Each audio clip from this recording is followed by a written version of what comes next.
E veja comigo a introdução, por favor. A carta escrita por Paulo, direcionada a Tito, possui exortações doutrinárias e práticas. Há três contextos em que nós inevitavelmente estamos inseridos: igreja, família e, quem está lendo comigo, e sociedade. A introdução desta epístola é uma das mais longas e mais teológicas escrita por Paulo. A sua estrutura introdutória segue os padrões das demais missivas, escrita pelo apóstolo e pelos documentos que existiam em sua época. Composta por uma saudação, aonde o escritor se identifica, como também identifica o seu destinatário e algum tipo de cumprimento direcionado ao mesmo. É uma oração, uma expressão de agradecimento pelo bem-estar do receptor do documento. Na introdução da carta, direcionada a Tito, podemos fazer algumas considerações em alguns pontos importantes, destacado pelo seu escritor, o apóstolo Paulo, aonde já nos deixa de forma explícita as características de um obreiro fiel. Queridos irmãos, essa primeira introdução, que nos levará para o desenvolvimento desse esboço, trata da parte prática desta carta. Mas antes de eu começar a ministrar o primeiro ponto, eu queria lhe dizer que essa carta, intitulada Carta de Tito, de Paulo a Tito, trata-se de um contexto onde Paulo escreve aos pastores daquela igreja. Portanto, tanto Tito como 1 Timóteo, 2 Timóteo, são cartas chamadas cartas pastorais. E por que se recebe esse nome de cartas pastorais? Quando você olha o conteúdo principal desta carta, você percebe que são conselhos pastorais. É o apóstolo Paulo escrevendo para aconselhar os pastores, os presbíteros que estavam à frente das igrejas. O apóstolo Paulo deixou a prisão de Roma. Quando encerra o livro de Atos dos Apóstolos, narra a prisão do apóstolo Paulo. Paulo passa um período preso em Roma, uma prisão domiciliar. Após ele sair de Roma, ele viaja até Éfeso, e naquela cidade ele deixa ali um jovem pastor, Timóteo.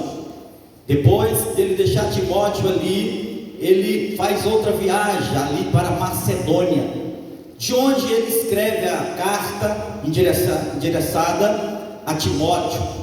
Ali em Macedônia ele começa a escrever, e dali ele vai para a ilha chamada Ilha de Creta, um aglomerado de cidades, uma região grande, segundo eles mais de 260 quilômetros de extensão.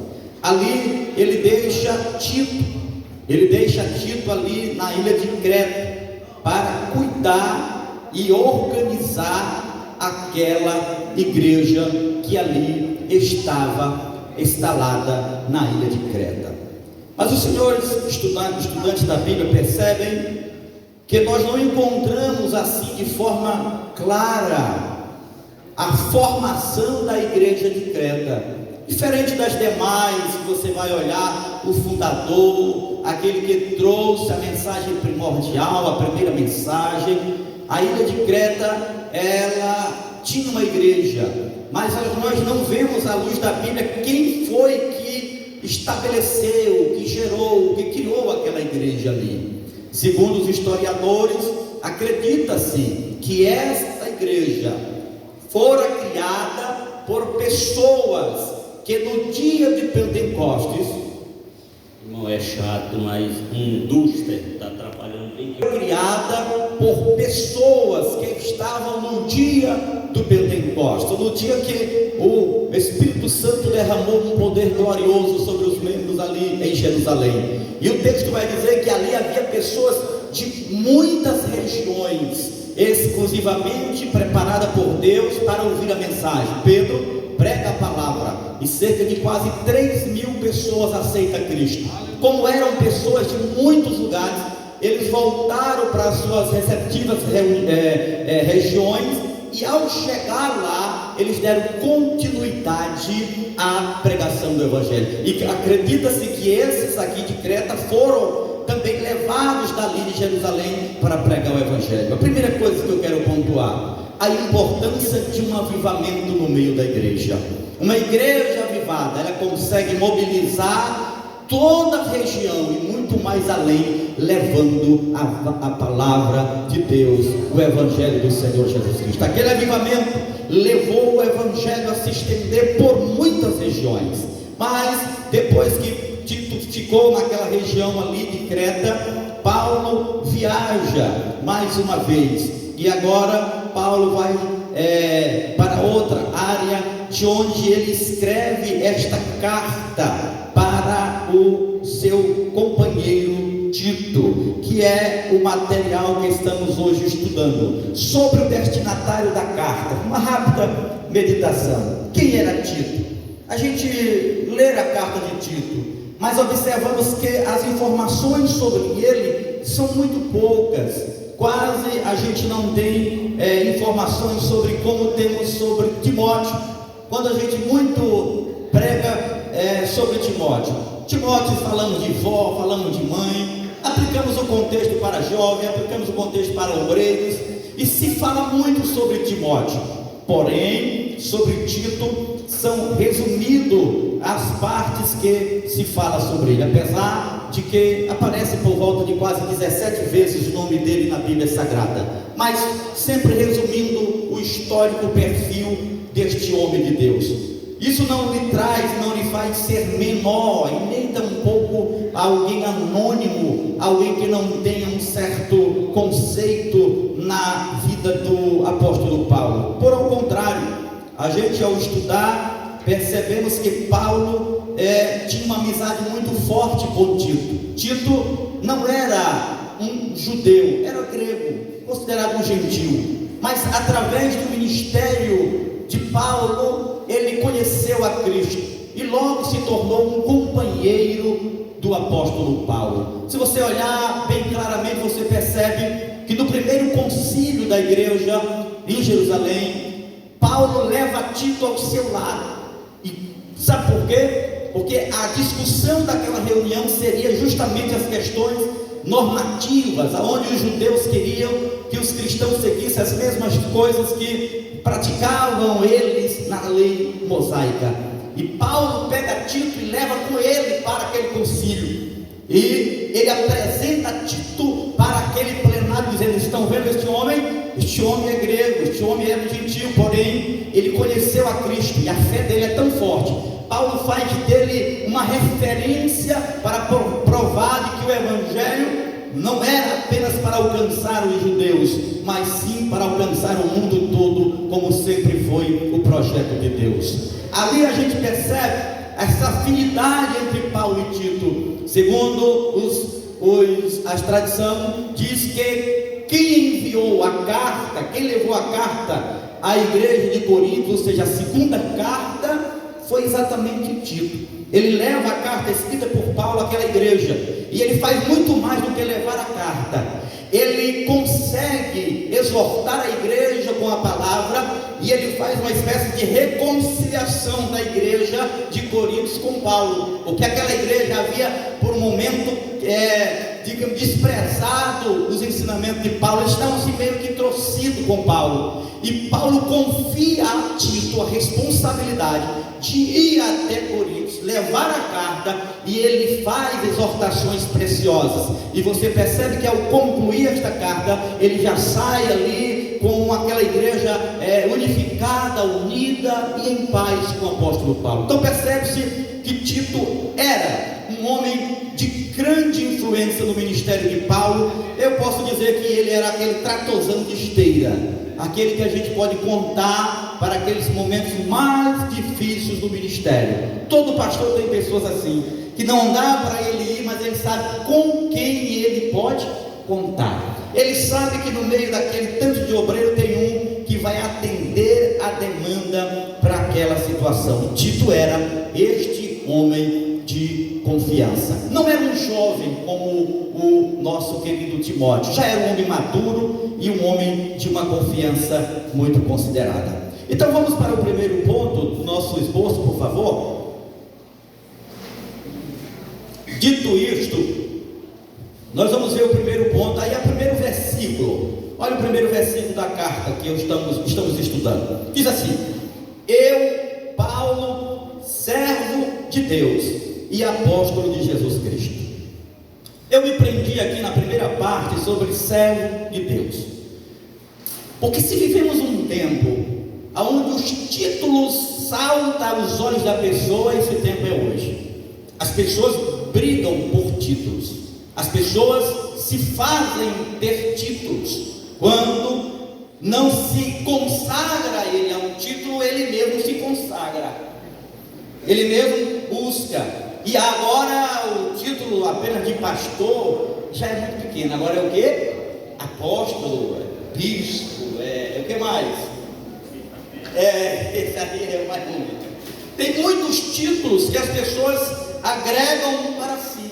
Eles procuram títulos para se apresentar à sociedade. Mas observe, senhores, que quando Paulo vai se apresentar aquela carta, escrever aquela carta ao seu pastor, ele usa um termo interessantíssimo. Qual é o termo que ele usa aí?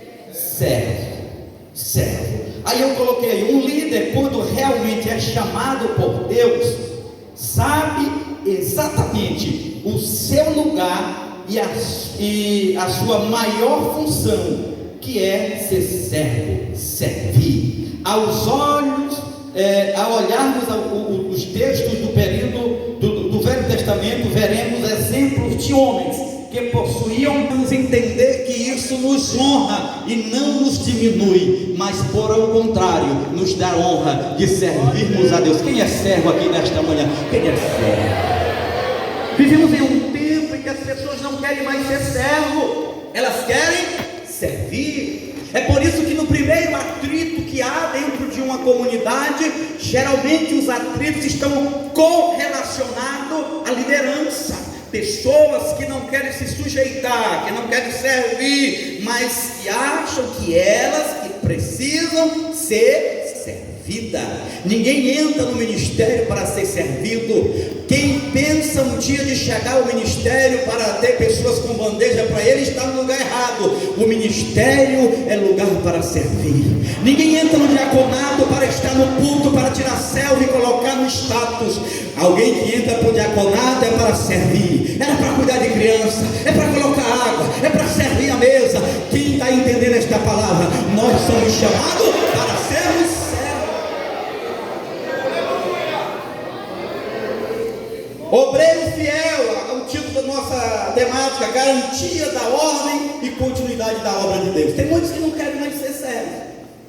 Temos uns camaradas que a gente apresenta e que a gente vê no culto, que ele chega atrasado no culto, ele senta no culto, ele faz uma pose assim, como se tivesse uma sessão de foto para post, e aí ele fica lá. Termina o culto, ele é o primeiro que vai embora.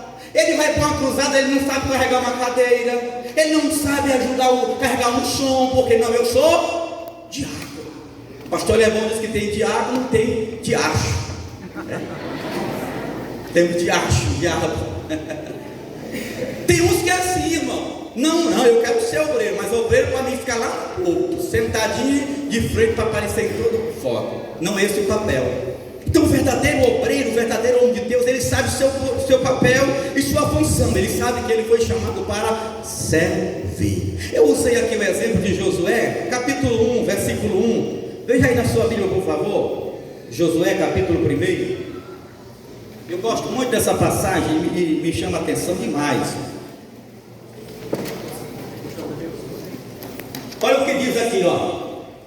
Depois que Moisés, servo do Senhor, servo de quem? Depois que Moisés, servo do Senhor, morreu, Deus disse na minha versão ainda é mais séria. Diz assim: disse ao ajudante de Moisés, chamado Josué. Na sua versão diz como é? Como é que diz? Servidor de quem? Agora olhe para cá por um instante. Quem que escreveu este livro? Quem foi que escreveu o livro? Josué. Olha, ele vai escrever sobre ele. Agora pense, o camarada vai escrever sobre ele. Ele começa dizendo assim: olha, o servo do Senhor Moisés morreu. No mínimo, se fosse eu, colocava: mas eu, o servo do Senhor, também está vivo. Não era assim que você colocaria? Ah, o homem já morreu, meu irmão. Eu vou colocar isso o quê? Josué, servo de Deus, morreu. E eu, servo também de Deus, estou aqui vivo para continuar a obra. Mas ele vai pela contramão. Ele disse: olha, o servo do Senhor Moisés morreu, mas o servidor de Moisés. Já prestou atenção que humildade? O homem que sabe o seu papel, a sua condição. Quando você estuda a história de Josué, você percebe que ele era aquele homem do lado, que estava ali. E sabe por que foi que ele chegou na posição de ocupar o lugar de Moisés? É porque ele aprendeu a servir. E todo mundo que aprende a servir, Deus levanta também para fazer alguma coisa. Todo mundo que é chamado por Deus e sabe seu lugar, não precisa puxar tapete de ninguém. Ele sabe que a hora dele vai chegar, porque Deus vê e ele honra.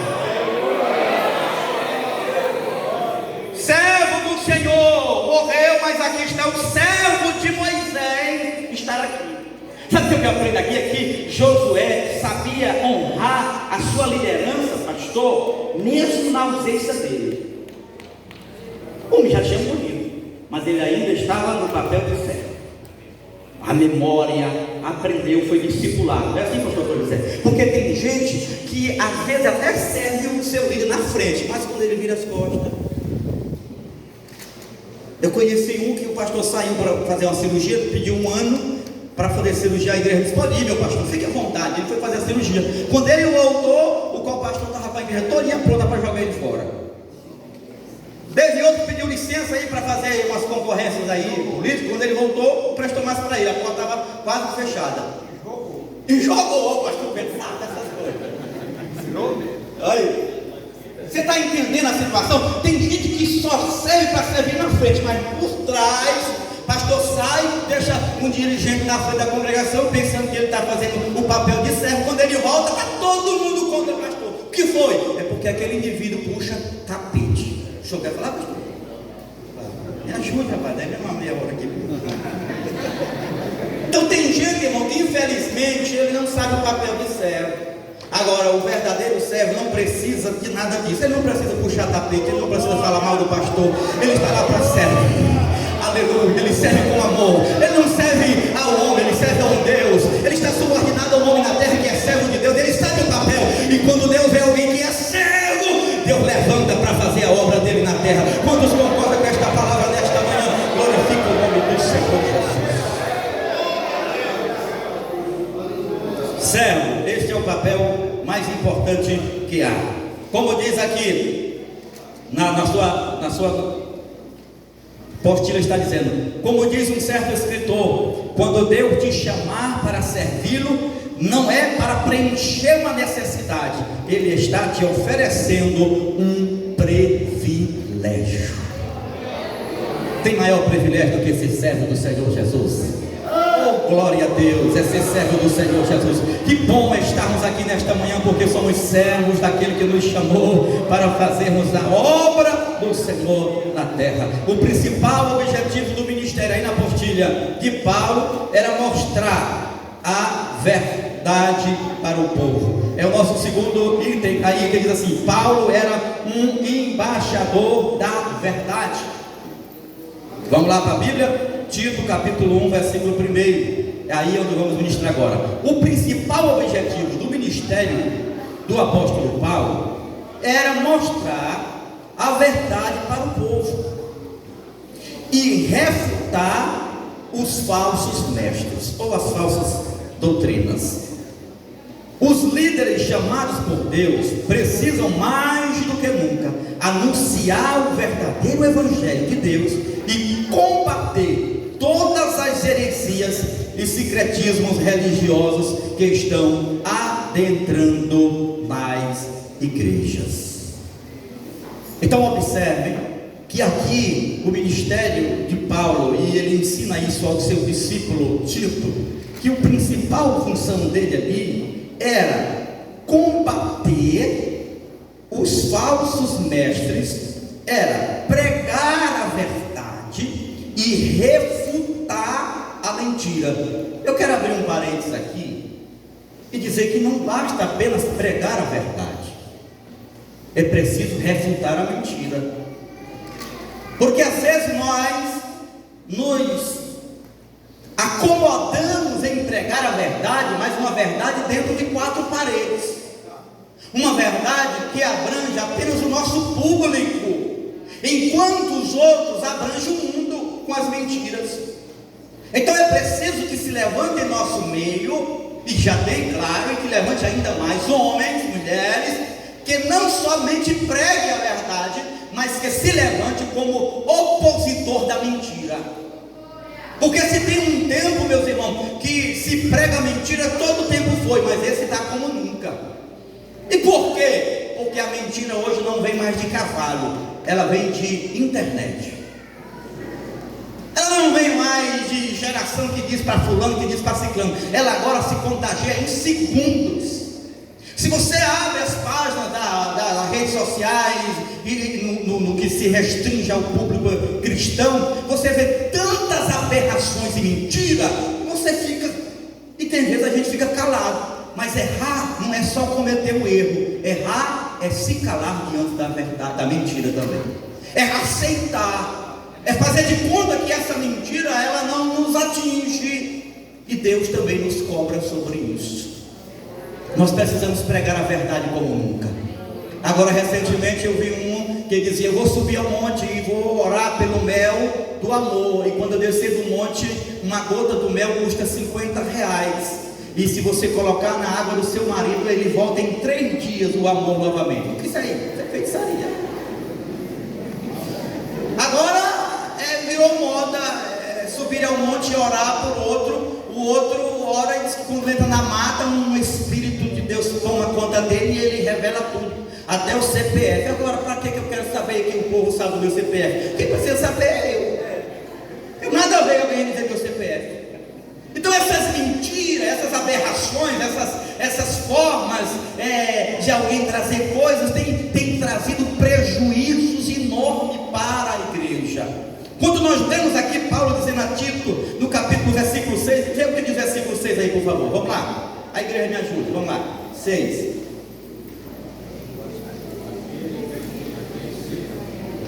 Vamos lá, 6.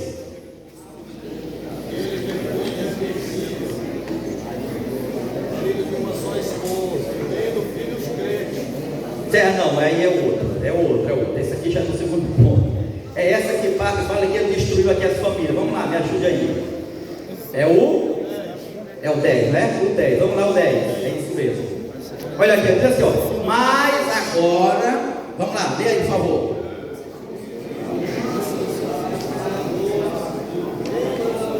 Isso. Pois existem muitos, principalmente os que vieram do judaísmo, que são revoltados e enganam os outros com ações, com suas tolices.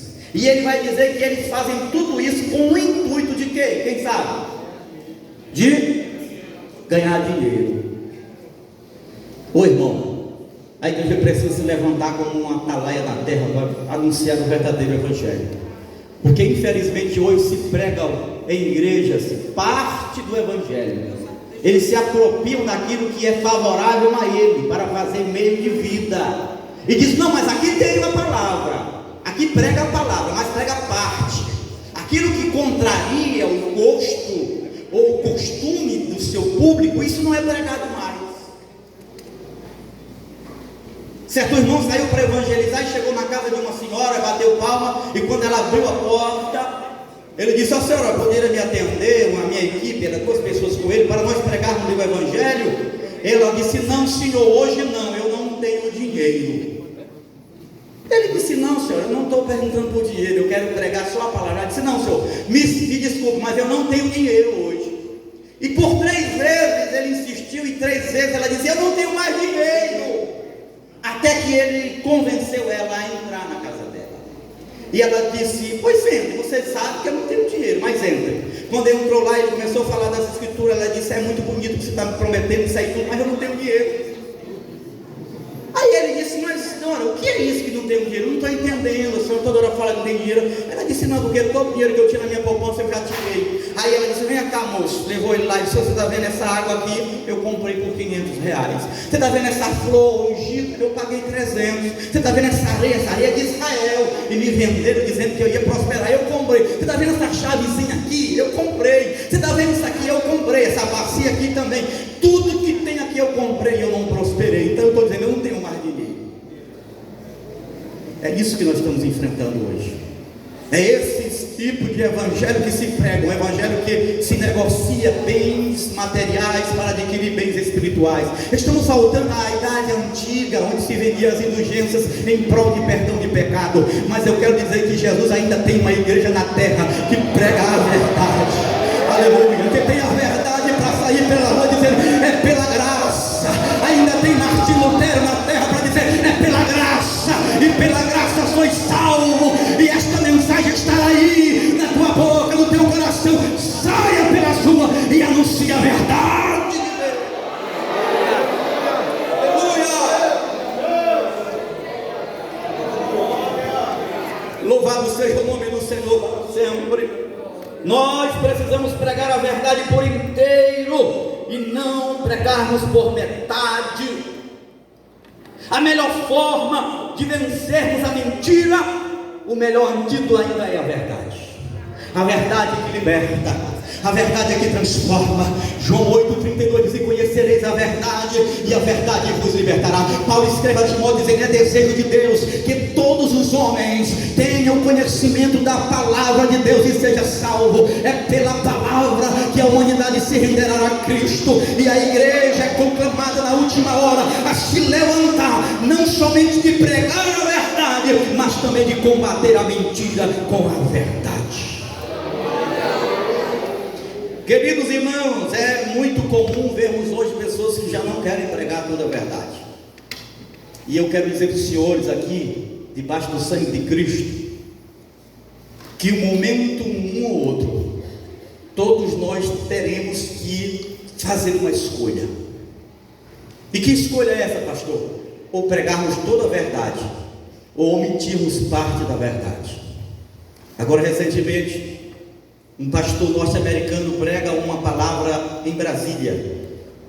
E como foi aqui, está sendo também transmitido ao vivo, ele fala sobre a Bíblia, só a verdade. E ele usa o texto dizendo que ficarão de fora do céu, e a lista de pessoas está inclusa, e a Bíblia diz que está, e dentre eles estão os homossexuais. Ao falar isso, virou mídia nacional. O Congresso, deputados se opuseram e lançaram lá até manifesto contra ele. Já disseram: vamos sancionar a justiça brasileira para trazer ele dos Estados Unidos, para ele se explicar, porque ele não pode pregar isso. Isso é preconceito, isso é homofobia.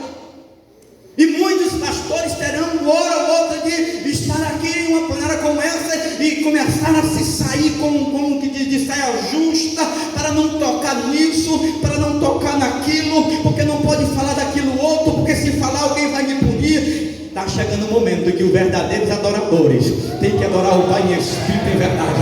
Está chegando a geração do João Batista, que vai dizer: pode cortar a cabeça, mas eu continuo dizendo: Jesus salva, cura, batiza. E Jesus também diz que quem não crê nele vai para o inferno, e todos aqueles que desobedecem têm um lugar preparado que não é o céu. Aleluia. Aleluia. Quantos estão dispostos a ser João Batista nesta manhã?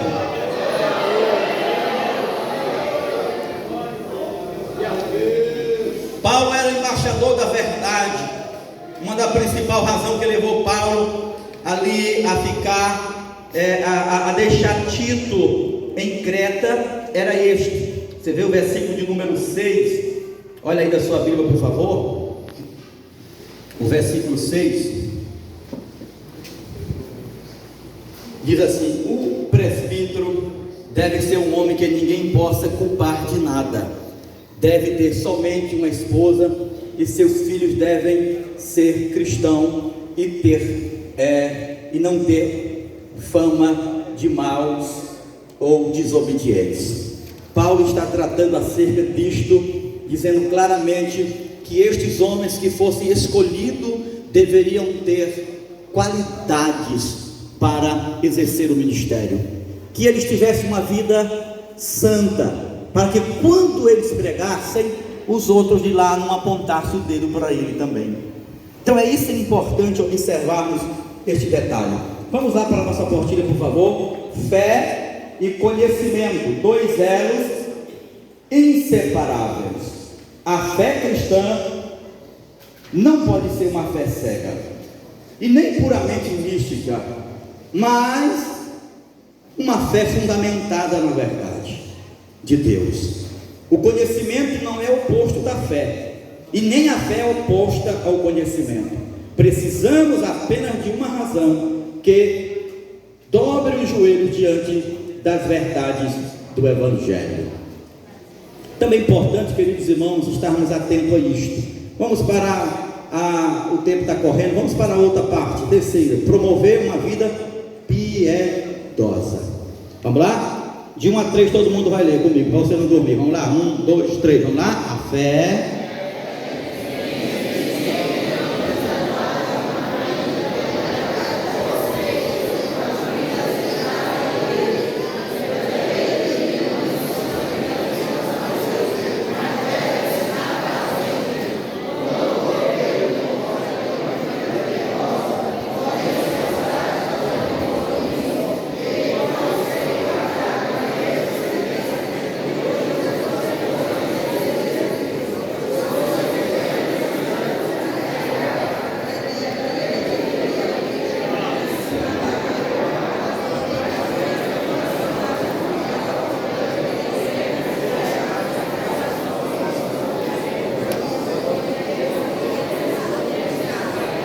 Glória a Deus. Então eu olhei para o relógio aqui, eu tenho só 10 minutos. Eu tinha muito medo de saber como é que essa hora ia passar. E agora que eu olhei, ela já foi embora. O meu medo era, o que vai acontecer numa hora? Já foi 1 hora, então eu tenho 15 minutos. Então deixa eu dizer uma coisa para concluir. Paulo promover uma vida piedosa, né? Promover uma vida piedosa. A fé e o conhecimento sempre irão desaguar em uma vida de piedade. E o que é essa vida de piedade, pastor? Essa vida de piedade se refere a uma pessoa que tem uma vida consagrada a Deus. Só que tem um detalhe, é que Paulo está ensinando aqui que esses obreiros que estariam tomando conta desta igreja, eles precisavam ter 2 coisas. Precisavam ter uma vida de conhecimento, palavra. Você tem ideia? Essa carta composta por 3 capítulos, Paulo fala 7 vezes sobre ensinar. Em nenhum outro livro Paulo usa tantas vezes a palavra ensinar como ele usa na carta a Tito. E ele está dizendo que esses obreiros precisavam ser ensinados, preparados para fazer a obra de Deus. E que esses obreiros precisavam ter uma vida piedosa, dedicada a Deus em oração, em comunhão, uma vida santa. Tem muita gente que quer fazer a obra de Deus, mas acha que vai fazer de qualquer forma, que pode ser feita de qualquer maneira, e isso é errado. É preciso você procurar conhecimento da parte de Deus.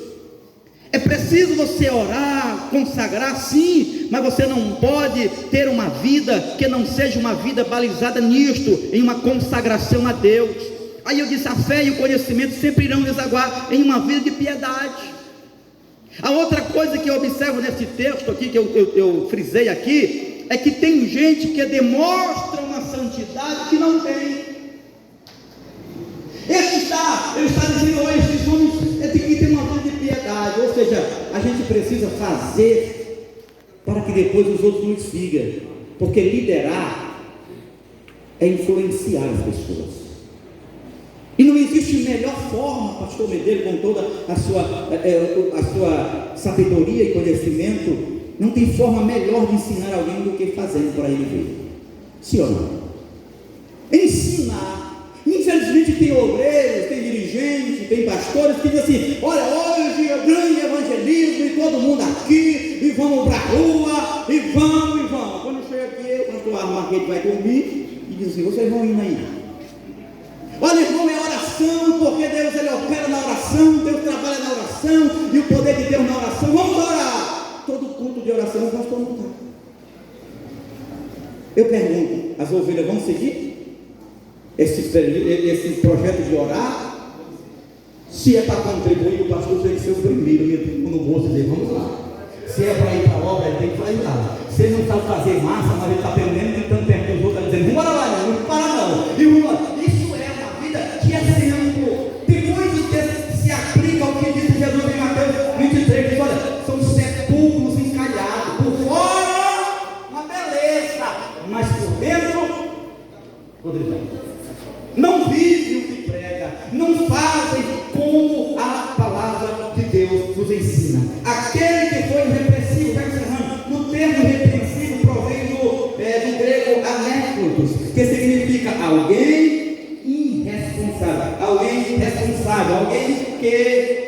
alguém contra quem não tem acusação. Infelizmente hoje, para muitos líderes, o mais importante é o ter do que o ser. Muitos possuem títulos e posições, porém não possuem caráter compatível com a função que exerce. Não adianta termos títulos e posições se não tivermos um caráter bom. É isso que precisamos entender. Há muita gente que quer ir até ao ministério, ao diaconato ou outra coisa, porém o seu caráter contraria. Quando eu fiz o treinamento, foram 3 etapas, e nas etapas que a gente ia, tinha um cidadão, eu não vou dizer nome, porque esse o nome da Fuxico, pastor Pedro conhece, ele estava lá naquela época. Na primeira vez ele deu trabalho, a segunda etapa, novamente correção. Na terceira, ele chegou em casa, depois de um chapadinho, depois de quase 1h da manhã, terminou a reunião, o ensinamento, o estudo que o pastor Raifran fez, e demorou muito, teve trabalho para apresentar, e demorou quase 1h da manhã, teve janta. Ele chegou na casa da irmã que estava hospedada, e ele fez a irmã acordar, gritando dentro de casa: cadê a irmã? Acorda aí, irmã. E a irmã acordou e disse: não, faça um lanche para nós. E ele, brabo, a irmã teve que levantar. O marido não era nem crente, ela fez lanche para ele 1h da manhã, e no outro dia estava o comentário. Fomos para aquele teste, que eu me recordo o nome, pastor, que tem um psicólogo, é o psicotécnico, o nome daquele teste. Ele ficou, reprovou. Fizeram de novo, ele reprovou. Quando ele saiu quase xingando. Ele disse: esse indivíduo aí, eu não quero apontar o dedo, mas eu não sinto esse, sabe? Irmão, foi. Eu sei que o pastor Pedro é testemunho do que eu estou dizendo aqui. Quantas das vezes o indivíduo não passa, não tem característica, não tem qualidade, mas os outros ficam ligando para ele: vamos lá, bota meu candidato, rapaz, ajuda aí, rapaz, não deixa. Às vezes quer fazer uma coisa, mesmo não tendo essas qualidades. Porque o que tem de gente por aí que se chama de pastor, que chama de bispo, chama de apóstolo, mas as qualidades que Deus procura nele não tem. Ele pode ter um anel e ter um diploma, ele pode ter um título, pode ser chamado pela sociedade, mas o importante não é o que o homem pensa sobre mim, o mais importante é o que Deus chama. Se Deus te chamou como servo para ser líder, então mantenha o caráter vivo, porque não adianta ganhar o mundo todo e perder a sua alma.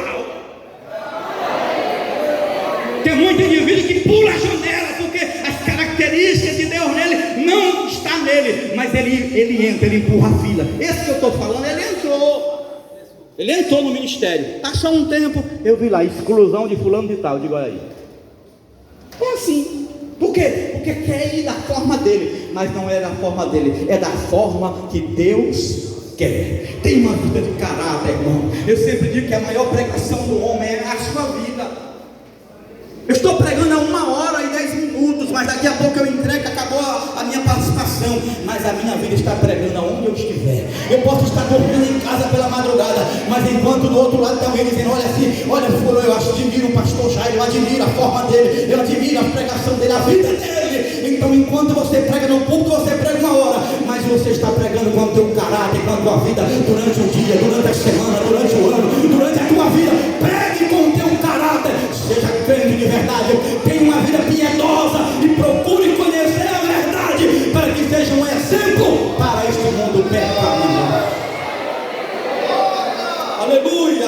Glória a Deus. Louvado seja o nome do Senhor. Queridos irmãos, em último lugar, eu quero que você leia o versículo 2, por favor, para mim. Vamos lá? 5 minutos. Pastor, é 15, né? Você falou 10 e 15, está 10 e 10. Tem 5. Vamos lá, vamos aproveitar. Aqui que eu entro nessa fila de novo.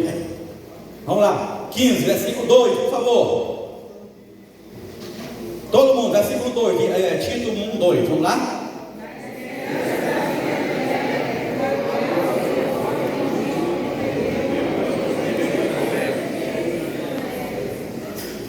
Esse não está na sua apostila. Deixei por último para encerrar, para dizer uma coisa.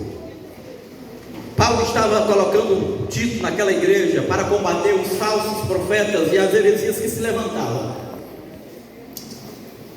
Aquele povo vivia explorando, destruindo as famílias, querendo lucros, vendendo e talvez mentindo como se fazem hoje. E eu acho lindo porque Paulo fala para aquele homem que ele deveria estar ali para promover, escute bem, para promover a vida ou a esperança da vida eterna. O que Paulo estava dizendo, que Tito precisava pregar a mensagem de que a nossa vida terrena é passageira, do que o que Deus tem para nós não está limitado apenas a um espaço físico e terreno. O que ele queria dizer para aqueles crentes era: vocês estão vendo esses espetáculos de falsos líderes que lhe prometem uma vida fácil, que lhe prometem uma prosperidade terrena, mas ele está dizendo: diga para este povo que o que Deus tem para nós é muito maior do que aquilo que está na terra. Há uma esperança eterna, há um lugar de gozo. Ele está dizendo: há uma pátria que nos aguarda. A nossa morada fixa não é aqui. Nós precisamos pregar na última hora a mensagem do céu. A mensagem do céu está sendo esquecida em muito púlpito. Se prega a mensagem de autoajuda, se prega a mensagem disso e daquilo, mas é preciso reavivar a chama no coração da igreja e dizer: estamos aqui, mas nós não estamos daqui. Nós estamos passando um tempo, mas aquilo que está preparado, está preparado. E ele disse: eu virei outra vez e vos levarei para mim mesmo, para que onde eu estiver, estejais vós também. Precisamos encher a cidade de Porto Rico, a região de que existe um céu. Esta igreja prega céu, céu de glória, céu de alegria, céu de amor. Este céu está preparado, e Paulo diz a Tito: prega, renova a esperança da vida eterna. Os pés na terra, mas o coração está no céu, e as coisas da terra não podem cegar a visão espiritual daquilo que Deus tem preparado para nós. Que Deus nos abençoe no seu infinito amor em Cristo Jesus.